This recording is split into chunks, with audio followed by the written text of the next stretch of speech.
பல வருடங்களுக்கு முன் பிளடெபியா நகரில் மழையும் புயலும் கொண்ட ஒரு இரவில் ஒரு வயது முதிர்ந்த தம்பதியினர் ஓர் சிறிய விடுதியை அடைந்தனர். அங்கு அவர்கள் வரவேற்பு அறையில் இருந்த ஒரு மேலாளரிடம் இந்த இரவு தங்கள் தங்க ஒரு அறை கொடுக்குமாறு கேட்டனர். நல்ல விருந்தோம்பல் துறையில் அனுபவம் பெற்ற அந்த நபர் அவர்களை புன்னகையோடு வரவேற்றார். மேலும் அந்த நாட்களில் அந்த நகரில் மிகப்பெரிய மாநாடு நடப்பதால் அனைத்து அறைகளும் ஏற்கனவே விற்கப்பட்டன என்று மிகுந்த பணிவன்புடன் கூறினார்.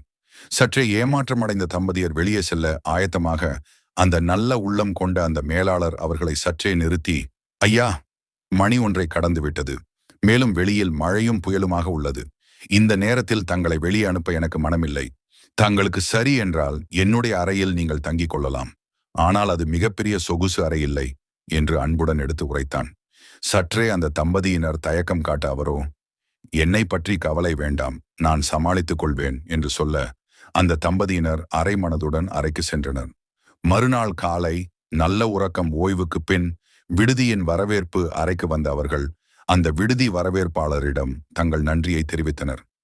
சற்றே உணர்ச்சி வசப்பட்ட அந்த பெரியவர், இந்த காலத்தில் அன்பும் உதவி செய்யும் உள்ளம் கொண்ட நபரை சந்திப்பது மிக அபூர்வம் என்றார். இந்த துறையில் நீ சிறந்து வருவாய் என்றும் நீ இந்த சிறிய விடுதியில் இருக்க வேண்டியவன் அல்ல என்றும் அன்புடன் கூறினார். மேலும் நான் ஒரு பெரிய விடுதி கட்டி கொண்டிருக்கிறேன், நீதான் அதற்கு மேலாளர் என்று சொல்லிவிட்டு விடை பெற்றார். 2 வருடம் உருண்டு ஓடியது. அந்த அன்பு உள்ளம் கொண்ட அந்த சிறிய விடுதியின் மேலாளர் அந்த விடுதியை செவ்வனே நடத்தி கொண்டிருந்தார். அன்று அவருக்கு ஒரு கடிதம் வந்தது. ஆவலுடன் பிரித்து படித்த அந்த விடுதி மேலாளர் சற்றே குழப்பத்துடன் மகிழ்ச்சி அடைந்தார்.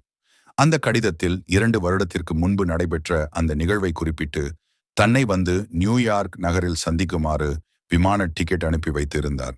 நன்றியை தெரிவித்ததோடு கட்டாயம் வருமாறு அந்த பெரியவர் அன்பு கட்டளையிட்டிருந்தார். நியூயார்க் சென்ற அந்த நபர் அந்த பெரியவரை 5ஆம் அவென்யூ 34வது தெரு சென்று அடைந்து அந்த பெரியவரை சந்தித்தார். அங்கு புதிதாக விண்ணை முட்டும்படி சிகப்பு கற்களால் கட்டப்பட்ட அந்த பெரிய கட்டடத்தை காட்டினார். இனி அந்த பெரிய நட்சத்திர விடுதிக்கு நீங்தான் மேலாளர் என்று உரைத்தார். அந்த வயதான பெரியவர் பேரு வில்லியம் வால்டோர்ப் ஆஸ்டர்.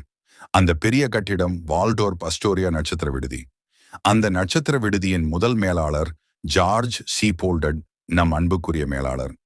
இந்த கதை ஒரு சாதாரண சிறிய விடுதியின் மேலாளரின் அன்பும் உதவும், தன்னலமில்லா தியாக மனப்பான்மை மற்றும் செயல் கட்டாயம் புகழின் உச்சிக்கு உங்களை சேர்க்கும் என்பதற்கு பெரிய அடையாளம்.